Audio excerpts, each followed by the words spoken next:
what do you think has been your biggest learning since you become a business owner?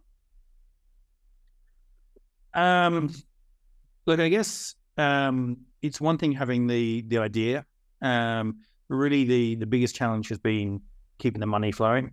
There's a relentless cycle of trying to raise money from investors. And I guess I think one of my biggest learnings would probably be that never to trust an investor until you see the money in the bank account, because there's been quite a lot of false hope where people have said they're going to invest and then they don't.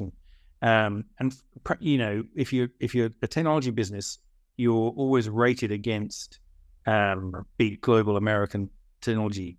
Yeah, some people say, "Oh, why don't you have this feature? Why don't you have that?"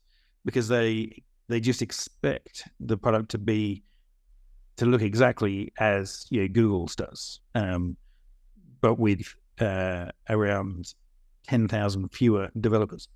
So that's a challenge. And of course, as maybe in your other 85 shows, you've covered this, but Australian investors are incredibly conservative. I also used to be an academic. I used to be a non-resident research fellow at the University of Sydney's US Studies Centre in the innovation and entrepreneurship stream.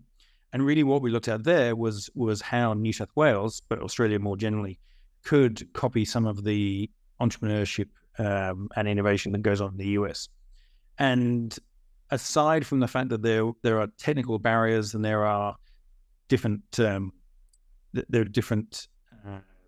institutional impediments, one of the biggest things is that access to capital just doesn't exist here, because investors will only invest in a sure thing.